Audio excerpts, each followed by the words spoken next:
that very first Easter began really early in the morning for the followers of Jesus. Now, to be clear, when I say followers of Jesus, yes, I mean the 12 and the 11 on Easter who were left. But I also mean a bigger group. You see, there was men who had joined along. They were there following Jesus. They had heard his teaching and they wanted more. They had seen his miracles and they were amazed and they were in. There was also a group of women. Not many of them are named, but a few are. And some of those women were there on that Easter morning. There was Mary Magdalene. And there was Mary, the mother of James. And there was Joanna. And they had gathered embalming spices. And because of their love for Jesus, they were headed to the tomb. They wanted to do for him what he needed. They wanted to do for him what was right. And so they made their way. They were going to do what was really an act of love and service, but also what was needed. So they get to the tomb. They thought they would, I don't know what they thought about how they would roll the stone away or how they would gain access. Because remember, this was guarded by a Roman soldier. When they got there, the soldier was gone. In fact, even the stone was gone. But most importantly, the body was gone. Jesus wasn't there. So they go in, and I'm sure they had all sorts of questions. They were absolutely confused, but also grief-stricken, right? Their Jesus, their Savior, their Messiah, he was dead. He had been murdered. He'd been killed unjustly. But they go into the tomb. And then they're not alone. Two men in clothes just gloriously white appear. The women see them and they just bow. They hit the ground. They don't have any other response to it than that. But then the men stop them and say, "Why are you here?" That's not quite what they said, actually. They said, "Why are you looking for the living among the dead?" Whoa, hold on. Did they say living? Yes, they said living. See, Jesus was alive. That's why he wasn't there. He was living. Then the men go. It turns out angels go. Well, the women gather themselves and they rush to find the other disciples. Luke says the 11 and others. This is a good-sized crew. They tell them. Everyone responded a little differently. Peter, as is often very Peter, he gets up, springs to action, rushes to the tomb. He gets there, peeks in, and lo and behold, there is only the burial clothes. Only the strips of linen are left. And he's filled with questions, wonderment, awe. What does it mean? What is going on? Two other disciples, they hear the news from the women.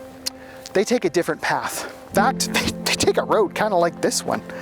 A Roman road, a dusty road. They take a road out of town. They head to a place called Emmaus. They walk along together, talking, not in a gossipy sort of sense, not like a did you hear the news, but they were asking the bigger questions of life. What does it mean? What happened? How did it happen?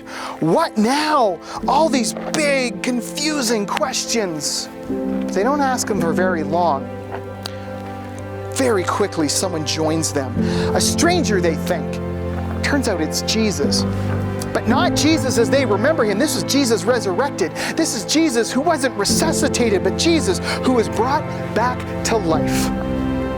And in his post-resurrection state, he could disguise his appearance because he wasn't ready for them to know who he was yet. He wants to play ignorant a little bit. So he asks them, "Gentlemen, what's the news? What's going on? What are you talking about?" They stop.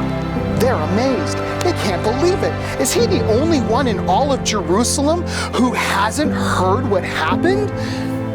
So they tell him, "We've been following a prophet, a man named Jesus. We thought he was the Messiah. We thought he was something special. We thought he was going to save us. We thought he was the one we were waiting for.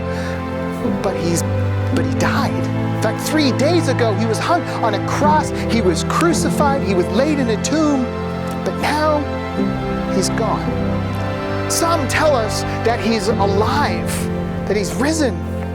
But we have questions. We're trying to figure it out. So Jesus listens to them. He hears their perspective. He hears all that they had to share, and then he shares with them his point of view. He takes them through their scriptures. What you and I would call the Old Testament, they knew as the book of Moses and the prophets. A collection of passages all pointing to Jesus.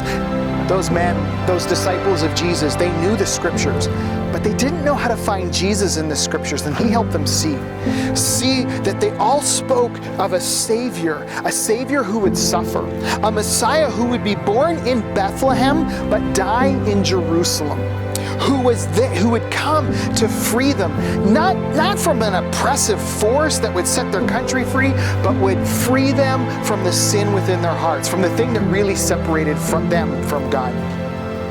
They got to their destination, and Jesus made them think he would go on further, but they stopped him. They persuaded him, they pleaded with him, please stay with us, stay for dinner, if not the night, don't go any further. So he agreed, and he went in, and they gathered around the table. It was dinner time. He gathered, and he took the bread, and he, just as he had done a few nights before in an upper room, he broke it. And in that moment, their eyes were opened. They saw this wasn't any ordinary stranger. This was Jesus. This was their Savior. This was him. They were shocked, but in that moment, he disappeared. He was gone.